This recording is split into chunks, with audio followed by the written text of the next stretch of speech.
के कुछ लोग जंगल की तरफ लकड़ी काटने के लिए जाते हैं, जिनके साथ में रामू, उसका छोटा सा बेटा आरव साथ में था। जंगल तो अब बस थोड़ी दूर रहा है। आज अच्छी अच्छी लकड़ियां काटकर जल्दी घर चला जाता हूँ। रामू की तरह सारे लोग जंगल की तरफ बढ़ रहे थे ताकि वह अच्छी लकड़ियां काट सके। बेटा, हम सब लकड़ियां काटने जा रहे हैं। तू थोड़ी देर यहीं पर रहना, मैं जल्दी आऊंगा। फिर हम दोनों घर जाकर साथ में खाना खाएंगे, ठीक है? रामू अपने छोटे से बेटे को जमीन पर रखकर लकड़ियां काटने में व्यस्त हो जाता है, लेकिन उसे आने वाले खतरे का बिल्कुल भी अंदाजा नहीं था। आज तो बहुत स्वादिष्ट खाना खाने के लिए मिलेगा। इतने सारे इंसान, अगर इन सबको मैं अपना शिकार बना लूं तो मेरा तो महीने भर के खाने का इंतजाम हो जाएगा। लेकिन ये छोटा सा बच्चा यहाँ पर क्या कर रहा है? इंसानों को तो मैं बाद में भी खा सकता हूँ। चलो पहले ये नरम मांस से अपना मुंह का स्वाद तो ठीक कर लूं। इतना बोलकर भेड़िया आरव को अपने मुंह में दबाकर वहां से जंगल की तरफ चला जाता है, जिसके बारे में रामू को बिल्कुल भी खबर नहीं थी। बहुत दिन हो गए इतना स्वादिष्ट खाना खाए हुए। जल्दी से अपनी जगह पर जाकर स्वादिष्ट भोजन का लाभ उठाता हूँ। भेड़िया आरव को अपने मुंह में दबाकर अपनी गुफा की ओर जाने लगता है। हाँ, अब मजा आएगा। कितनी देर से अपने मन को समझा रहा था, पर अब तो एक पल भी भूखा नहीं रहा जा रहा। अब जल्दी से इसे खा लेता हूँ। अरे, लेकिन ये चुप तो हो। जब तक ये चुप नहीं होगा, मैं इसे खाऊंगा कैसे? अरे भैया, जल्दी चुप हो जा। भेड़िया बच्चे को खाने ही वाला था, लेकिन अचानक बाहर से शेर की आवाज आती है, जिसे देखने के लिए भेड़िया गुफा से बाहर जाता है और वो देखता है कि शेर एक बकरी के बच्चे को मारने का प्रयास कर रहा था। वाह, मजा आ गया। आज तो बड़े दिन बाद कुछ मोटा शिकार हाथ लगा है और इस बच्चे का मांस देखकर तो मुंह में पानी आ रहा है। अब जल्दी से इसे खा लेता हूँ। मुझे मत मारो, मुझे अपनी माँ के पास जाना है। मुझे छोड़ दो, मुझे मत मारो। अरे तो चिंता क्यों करती है? कुछ दिन बाद तेरी माँ को भी तेरे पास ही पहुंचा दूंगा, लेकिन आज तो तुझे मेरे पेट में जाना ही पड़ेगा। चल, ज्यादा नाटक मत कर। मुझे माफ कर दो शेर राजा, मैं आज के बाद आपके इलाके में नहीं आऊंगी। मुझे अपनी माँ के पास चले जाने दो। वैसे भी मुझे खाकर तुम्हारी भूख नहीं मिटेगी। बकरी के बच्चे को शेर के सामने रोता देख भेड़िया को कुछ पुरानी बातें याद आ गई। ये क्या?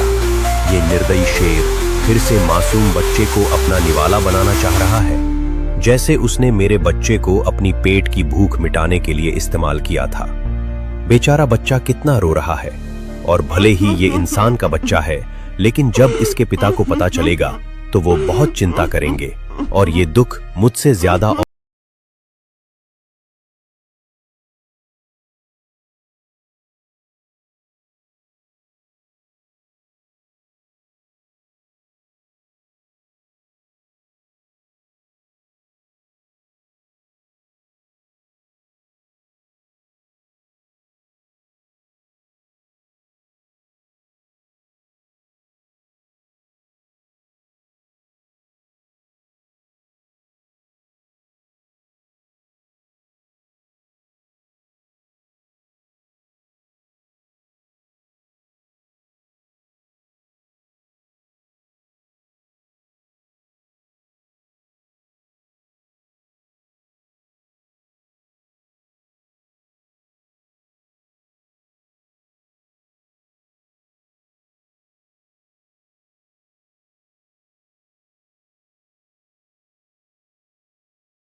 और कौन समझ सकता है, मैं इसको नहीं खा सकता। भेड़िया को उस बच्चे पर दया आ जाती है और वो उस बच्चे को खाने का विचार छोड़कर वापस उसके पिता के पास पहुंचने की सोच लेता है। मैं जल्द ही इस बच्चे को उसके पिता के पास उसी जगह पर छोड़कर आ जाता हूँ। मैं तो और कुछ भी खाकर काम चला लूंगा। लेकिन भेड़िया जैसे ही उस बच्चे को लेकर गुफा के बाहर निकलता है, वो शेर उस बच्चे को खाने के लिए दौड़ने लगता है। अरे वाह, एक और स्वादिष्ट भोजन। इसे खाने का अधिकार तो सिर्फ मेरा है, क्योंकि मैं जंगल का राजा हूं और इंसान के बच्चे तो बहुत स्वादिष्ट होते हैं। रुको भेड़िए, ये शिकार मुझे दे दो, क्योंकि ये जंगल मेरा है और ये शिकार भी। नहीं, बेदर्दी शेर, मैं इस बच्चे को तुम्हारे हवाले नहीं करूंगा। तुम पहले ही उस मासूम बकरी के बच्चे को मार चुके हो और मैं तुम्हें एक और हत्या करने नहीं दूंगा। दूसरी तरफ गांव वाले जैसे ही लकड़ी काटकर घर जाने लगे तो रामू अपने बच्चे को न पाकर परेशान होने लगता है। वो हर जगह अपने बच्चे को ढूंढता है, लेकिन उसे वो कहीं नहीं मिलता। ये क्या? मेरा बच्चा कहाँ गया? मेरा बच्चा कहाँ गया? अरे सुनो, सब सुनो, यहाँ पर मेरा बच्चा सो रहा था। किसी ने उसे देखा क्या? बाबा, क्या तुमने मेरे बच्चे को देखा है? बोलो। क्या हुआ रामू, तुम इतने परेशान क्यों हो रहे हो? बाबा, मैंने लकड़ी काटने से पहले यहाँ पर अपना बच्चा रखा था, लेकिन अब मुझे वो कहीं दिखाई नहीं दे रहा है। आपने मेरे बच्चे को देखा क्या? मुझे बहुत चिंता हो रही है। चिंता मत करो रामू, शायद वो खेलते खेलते यहीं कहीं चला गया होगा। हम अभी उसे ढूंढते हैं, वो जल्द ही मिल जाएगा। मैं रब से दुआ करूंगा कि तुम्हारा बच्चा जल्दी मिल जाए। सभी लोग रामू के बच्चे को जंगल में ढूंढने लगते हैं, लेकिन कुछ देर बाद गांव का एक आदमी जंगल से भागते हुए आता है। मैं अब और यहाँ पर नहीं रुक सकता। मुझे जंगल के अंदर जाकर देखना ही होगा, नहीं तो मेरा बच्चा मुझसे हमेशा के लिए जुदा हो जाएगा। बाबा, आप सब यहीं पर रुकिए, मैं अपने बच्चे को लेकर आता हूँ। रामू बहुत चिंता में था और वो अकेले ही जंगल की तरफ अपने बच्चे को ढूंढने के लिए निकल जाता है। शाम का वक्त भी पास आता जा रहा था। हे रब, मेरी मदद करो, ये जंगल बहुत गहरा होता जा रहा है। जल्दी मेरा बच्चा मिल जाए, ऐसा कुछ करो। रात का वक्त भी करीब आता जा रहा है। अगर रात होने से पहले मुझे अपना बच्चा नहीं मिला तो शायद ही मैं अपने बच्चे से मिल पाऊंगा। मुझे जल्दी करना पड़ेगा। दूसरी तरफ शेर रामू के बच्चे को खाने के लिए तैयार बैठा था। देखो भेड़िए, मेरी तुमसे कोई दुश्मनी नहीं है, लेकिन अगर तुमने इस इंसानी बच्चे को मेरे हाथ में नहीं दिया तो मैं तुम्हें भी मारकर खा जाऊंगा। भले ही तुम मुझे मारकर खा जाओ, लेकिन मैं तुम्हें ये बच्चा नहीं दूंगा। ऐसे करते करते शेर और भेड़िए के बीच में लड़ाई होने लगती है। दूसरी और रामू हर तरफ अपने बच्चे को ढूंढता है, लेकिन उसे वो कहीं दिखाई नहीं देता।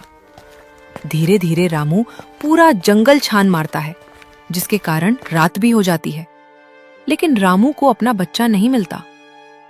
तभी अचानक रामू को एक आहट सुनाई देती है और वो पीछे हट जाता है। ये आवाज तो कितनी डरावनी है। कहीं कोई जंगली जानवर न हो, मुझे तैयार रहना चाहिए। रामू आवाज सुनकर बहुत घबरा गया, लेकिन वहां पर कोई जंगली जानवर नहीं, एक फकीर बाबा आते हैं। आप कौन हो और आप इतने घने जंगल में रात को क्या कर रहे हो? घबराओ मत बेटा, रब सब अच्छा करेंगे। मुझे पता है कि तुम्हारा बेटा नहीं मिल रहा है और तुम चिंता मत करो। मैं दुआ करूंगा कि तुम्हारा बेटा जल्दी मिल जाए।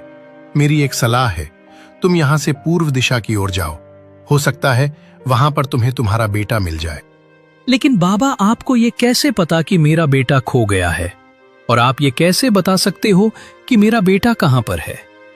तू ये सब छोड़, जल्दी जा और अपने बच्चे को ढूंढ। ये जंगल खतरों से खाली नहीं है। उस फकीर बाबा की बात सुनकर रामू पूर्व दिशा की ओर जंगल में फिर से निकल पड़ता है और दूसरी तरफ शेर रामू के बच्चे के पीछे पड़ा था। अभी भी समय है भेड़िए, मान जा, नहीं तो तेरी भी जान चली जाएगी। ये बच्चा मेरे हवाले कर दे, वैसे ही तू अधमरा हो चुका है। तू भले ही मेरी जान ले ले, लेकिन मैं आखिरी दम तक इस बच्चे को तेरे हवाले नहीं करूंगा। माता पिता से जब बच्चा दूर होता है तो उसका दुख तू नहीं समझ सकता दुष्ट शेर।